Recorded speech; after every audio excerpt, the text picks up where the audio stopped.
Hey folks, Max from Woodsman's Finest here. So today I came out here to one of my absolutely favorite ranges in the world, just about 10-15 minutes drive from my home here in Upper Austria. This is the Traunstein, a very famous mountain, absolutely beautiful. And I came out here to shoot a video, the next video actually in my Grip to Tip series about the WF19. But I wanted to take the opportunity as well to do a quick mini review about a new arrow shaft that I've been trying and that I'm really happy with, which is the Easton 6.5mm arrow shaft, and this one here is the classic version actually. So let me just go into these shafts a little bit and why I like them so much and why I think they're an amazing deal.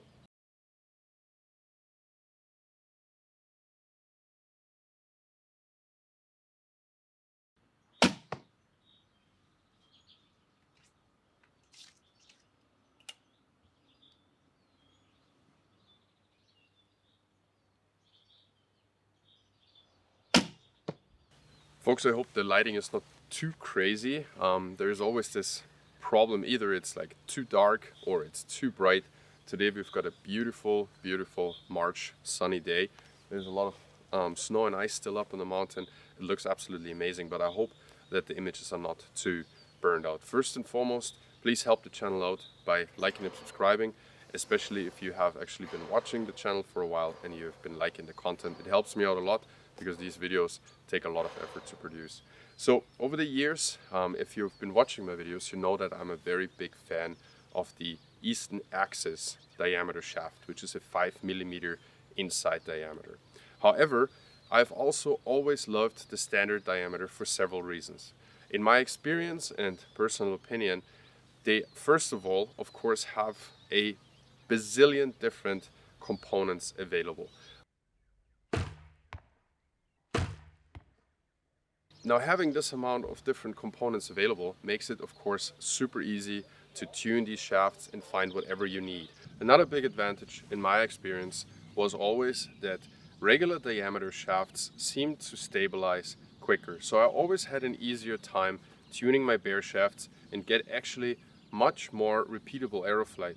Now, I'm actually not aware of what exact factors make that possible, but this is just something I've been seeing over the years, tuning several dozen bows and several dozen different arrow configurations to those bows, of course. Now, over the years, my favorite shaft for an affordable, high quality shaft was always the Easton Powerflight. This is a shaft that I was able to get here in Europe between €3 and €4, and when I digitally spine tested it, I always actually got great results, and I was pretty much impressed every single time how within a batch I only had about 10 spine points up or down within a batch, which is definitely not something I can say of other known manufacturers, where sometimes the spine difference within one batch, 1 dozen, would be absolutely horrendous. So another reason I really like these Powerflights, always apart from the price and the great package that you get, was that I was not really ever able to destroy a bunch of them. I don't know what it is about these shafts, but they just presented such a great value to me that I kept buying them, and I also chose them for some hunts over my axis diameter that I like so much. So here, just an example of one of those that you've probably seen in some videos and some Instagram pictures before. This was a big batch of these Powerflights that I made in 340 spine, full length, with, of course, TopHat components, and on the back I always had my 1-stringers and then a set of wild fletchings, of course, because these natural turkey feathers, especially when hunting, really allowed me, even in damp conditions or when it was raining, the water just purling off basically, I just trusted these under all circumstances. So I did some big batches of these, and I always loved shooting them. Now onto the arrow shaft I actually want to talk about. This is the Easton 6.5mm classic. So a couple things I want to say about these shafts that are really relevant. First of all, I did a little bit of research and I came across these randomly on YouTube, I think, and I was like, let's see what they cost, because like I am a guy who wants as much value as I can get for the money. I don't really mind the looks too much. Of course, I love these like three-dimensional carbon looks and all of this, and of course different coatings and so on and so forth.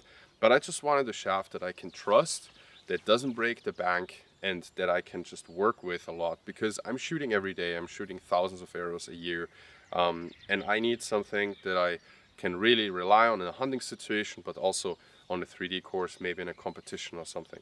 So I looked into these, and I realized that one thing that is really interesting about them, first of all, is of course the way they're made with this, what Easton calls an Accu Carbon. I don't know what that exactly means. I just know that it is manufactured in a different way by kind of three-dimensionally wrapping the carbon. I think in 2 layers or something like that. Don't ask me about it. I think Easton website is going to tell you all about that. However, what they're claiming is that these arrows do not really have a spine indexing, which means like that was of course one of the huge advantages of aluminum in the past, or aluminium, I don't know how you say it in English properly. And so it used to be necessary to spine index arrows, and so they're claiming that's not really necessary anymore. And I tried that with the 6 of these shafts that I got for my first batch, and I tried shooting all of the different bear shafts and see, like turn the knock and see if anything changes, and it's true, they don't really have a spine indexing anymore, which is huge.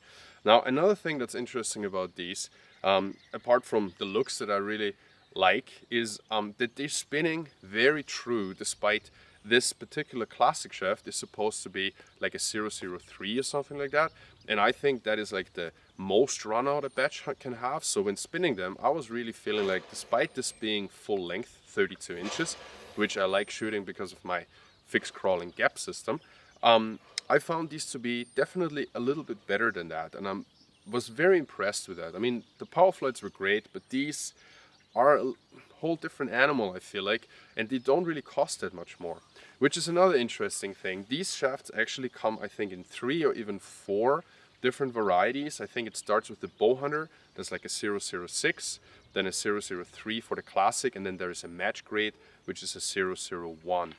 And so I think these come in at about €6.50 right now for me here in Europe, which is a really good price considering like what all the other shafts cost. Another thing that's interesting about these is that they come with their own knock and insert system. Now I'm sorry if I don't remember what they're called. That's a whole bunch of proprietary names that I can remember, but as you can see in the videos here as well, is that these knocks are a lot shorter.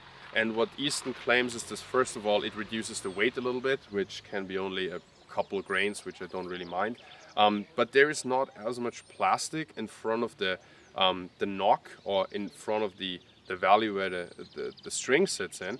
And of course, that plastic right in front can have a little bit of variety, and it can bend and flex and so on and so forth. And they kind of taken that factor out of the tuning process, which I find pretty interesting. Now, what I found is that this ½ inch, or like in a centimeter shorter distance, of course, that I'm not used to, made these shafts a little bit stiffer, which is not a problem because I'm shooting mostly ILF bows, and maybe a quarter turn or not even on my limbs still keeps the bow pretty much the same, but it takes care of that slight variety in spine. Now, another difference is that they come in with their own inserts. They're like orange aluminum inserts. They look absolutely amazing. Now, me personally, this is a 340 spine. Interesting as well is that they're still running the same grains per inch as on the Powerflight. So the 340 comes in as well at 9.3 grains per inch. So that was great for me as well, because it meant that, you know, shooting the one shaft first and then now the other shaft doesn't change anything really in my trajectory. It doesn't change anything in my gaps because the arrows weigh the same. Now, this is a hunting weight setup arrow, so it's a 340 spine, and on the front I'm not running these proprietary inserts, but I'm running what I always do, a TopHat component, which is a stainless steel 60 grain regular diameter insert with a protective collar up front, and then a beautiful 200 grain point, which gives me 265 grains up front, and overall arrow weight is right around 595 grains. So it is quite a log to lob. Now on the rear, they're set up with one stringer arrow wraps. I absolutely love those. There's so many different colors and sizes, and they allow me to build the prettiest arrows I'm capable of, and they're also so kind to sponsor the channel with a little bit of material here. Now, for these videos, I'm always opting for very bright fletching, just so you can see the arrow flight a little bit better. And since I'm now heading up there to the 3D course to shoot the video for the WF19, I just fletched up some of these. They're done on a AAE Minimax, super helical, and I very much enjoy the arrow flight and the stabilization of these fletchings. Now folks, this is pretty much wrapping it up here. I found these arrows to be, or these shafts to be of very high quality. I've been shooting them for several months now.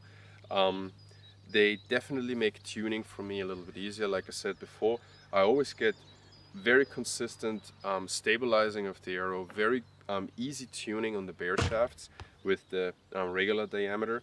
And I feel like with the different lineups of this 6.5 millimeter Easton arrow for different budgets and different needs, this is definitely a great value arrow shaft for you to consider.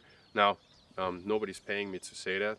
I bought these myself, so I have no horse in the race here. I just want to bring, high quality products to you if I'm of the opinion that you could benefit from that.